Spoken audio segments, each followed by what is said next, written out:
নমস্কার, আমি doctor Sukalyan Purkayastha, institute of নিউরোসায়েন্সের ডিপার্টমেন্ট অফ নিউরো ইন্টারভেনশন এবং এন্ডোভাস্কুলার সার্জারির প্রধান। আপনাদের সবাইকে হেলথ ইনসাইটে স্বাগত। Welcome to health insight.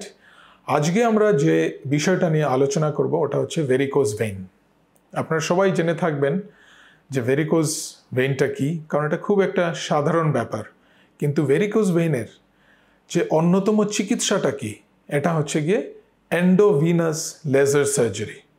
তাতে কোনো কাটা ছেঁড়া ছাড়াই পুরো ভেরিকোজ ভেইনকে চিকিৎসা করা সম্ভব। আসুন আমরা সবাই জানি যে ইভিএলটি অথবা এন্ডোভিনাস সার্জারির দ্বারা, লেজার সার্জারির দ্বারা কিভাবে আমরা ভেরিকোজ ভেইনকে সারিয়ে তুলি। ভেরিকোজ ভেইনটা হচ্ছে খুব একটা কমন ডিজিজ। আমাদের জেনারেল পপুলেশনের 50-60% পেশেন্টরা ভেরিকোজ অথবা 50-60% পপুলেশন ভেরিকোজ ভেইনে আক্রান্ত হন।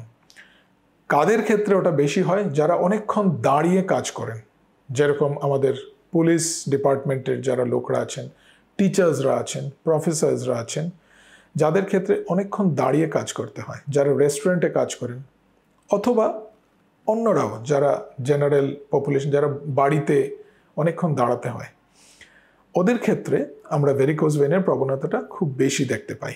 কিভাবে আমরা বুঝব? পায়ের শিরাগুলো, ভেইনগুলো বড় হয়ে যাচ্ছে, পাক খেয়ে যাচ্ছে আর ফুলে যাচ্ছে। দেখবেন পাটা ভারী হয়ে যায় অনেক দিন যদি ভেরিকোজ ভেইন থাকে, আর পায়ে চুলকোতে শুরু হয়। এটা হচ্ছে ভেরিকোজ ভেইনের প্রধান লক্ষণ। অনেক দিন যদি ভেরিকোজ ভেইন ট্রিট না করি আমরা, পায়ের কালার চেঞ্জ হতে থাকে, কারণ পিগমেন্টেশন হয় পায়ের স্কিনে, আর স্কিনটা থিক হয়ে যায়। তারপরও যদি ভেরিকোজ ভেইনের ট্রিটমেন্ট না হয়, তখন পায়ের শিরাগুলো কোনো কোনো সময় ফেটে যায়, রক্ত বেরোয় এবং আলসার হয়ে যায়, স্কিনে আলসার হয়ে যায়। এটা হচ্ছে খুব advance stage of varicose vein. তো আমাদের ভেরিকোজ ভেইনের যে জানাটা, আর আমরা যদি খুব তাড়াতাড়ি ট্রিটমেন্টটা ইনিশিয়েট করতে পারি, তাড়াতাড়ি ট্রিটমেন্টটা করতে পারি, তাহলে আমাদের এই আলসার অবধি পৌঁছতে হবে না, তার আগেই আমরা সুস্থ হয়ে উঠতে পারবো। আপনাদেরকে যেরকম বললাম যে অনেকক্ষণ দাঁড়িয়ে যারা থাকেন তাদের ক্ষেত্রে ভেরিকোজ ভেইনটা হয়। তার জন্য আমাদের কি করতে হবে? অনেকক্ষণ দাঁড়ানোটা অ্যাভয়েড করতে হবে। ধরুন আমরা 10-15 মিনিট কাজ করলাম দাঁড়িয়ে, তারপর একটু সময় বসলাম, ঠিক আছে?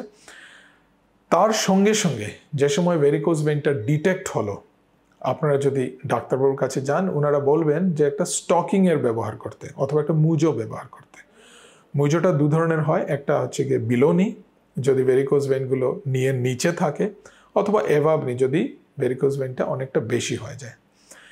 মুজো ব্যবহার করলে অথবা স্টকিং ব্যবহার করলে, যেটা গ্রেডেড কম্প্রেশন ব্যান্ডেজ বলা হয় অথবা কম্প্রেশন স্টকিং বলা হয়, অনেক ক্ষেত্রেই ভেরিকোজ ভেইনকে আটকে রাখা সম্ভব, কিন্তু ওটার পুরোপুরি সম্পূর্ণ সারানোটা সম্ভব নয়।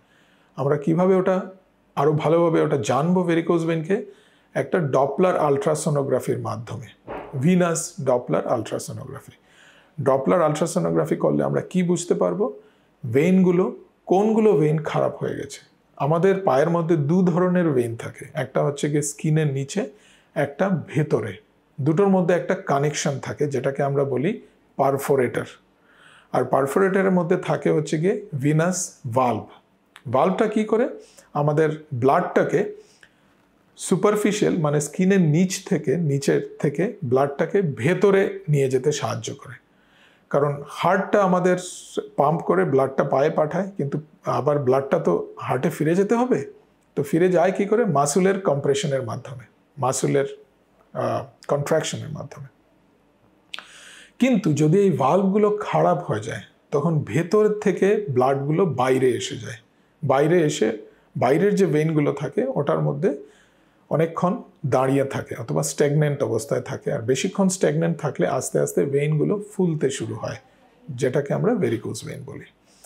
আলট্রাসোনোগ্রাফির মাধ্যমে আমরা জানতে পারবো কোন পারফোরেটরগুলো খারাপ হয়ে আছে এবং ভেইনের কোন অংশটুকু খারাপ হয়ে আছে। আমরা ওই পারফোরেটরসগুলোকে সারিয়ে তুলব অথবা লেজার দিয়ে ওটাকে ট্রিটমেন্ট করব। যেগুলো খারাপ, যেগুলো ভালো পারফোরেটরস আছে, ওগুলোকে আমরা প্রিজার্ভ করে রাখবো।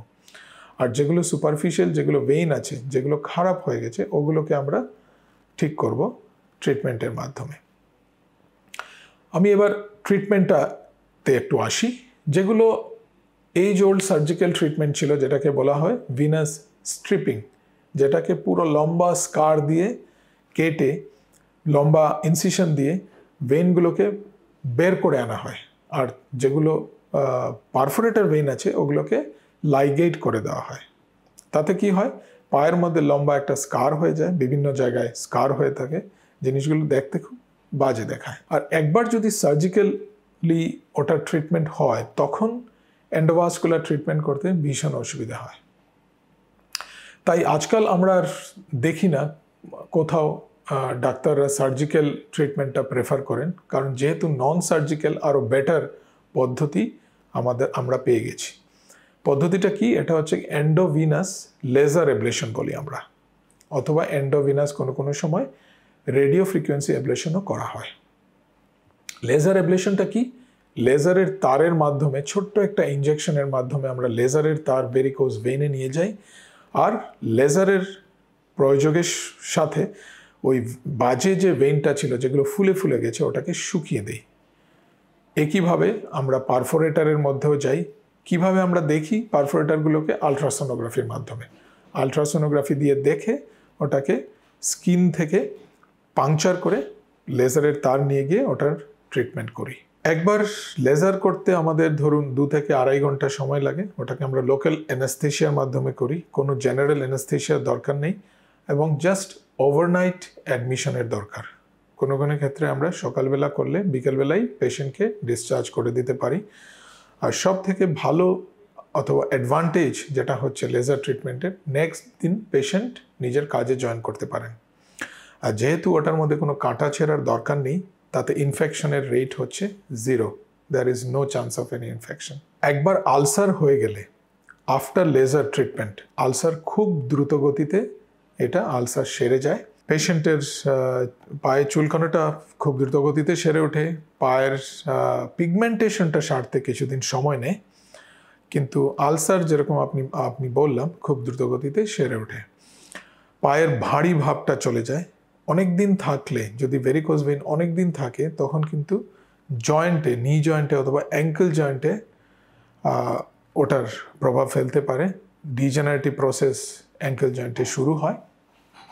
তাই আপনাদের খুব তাড়াতাড়ি, যাদের ভেরিকোজ ভেইন থাকে, যদি ডিজিজের প্রথম দিকটায় আসেন, তখন ওইগুলো প্রবলেমস হওয়ার সম্ভাবনা থাকে না। একবার লেজার হয়ে গেলে আমি আমাদের পেশেন্টকে বলি যে আপনারা স্টকিংটা ইউজ করবেন, যাতে ভবিষ্যতে অন্য জায়গা থেকে কোনো ধরনের ভেরিকোজ ভেইন ডেভেলপ করতে না পারে।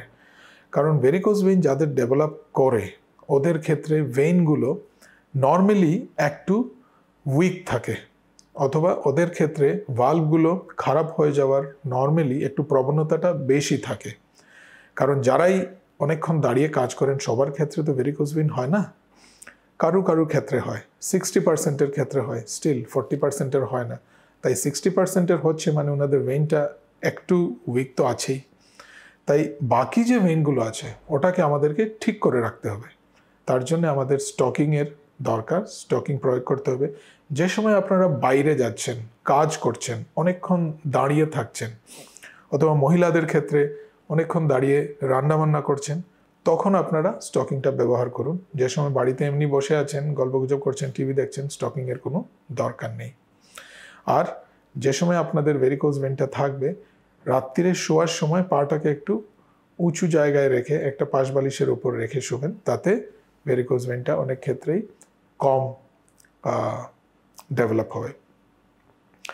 তো আজকে আমরা জানলাম ভেরিকোজ ভেইনের একটা alternative treatment which is most effective, সবের থেকে ওটার ইফেক্টিভনেসটা বেশি, আর কিভাবে কম হসপিটালাইজেশনে উইদাউট এনি স্কার ভেরিকোজ ভেইনটা ট্রিটমেন্ট করা সম্ভব।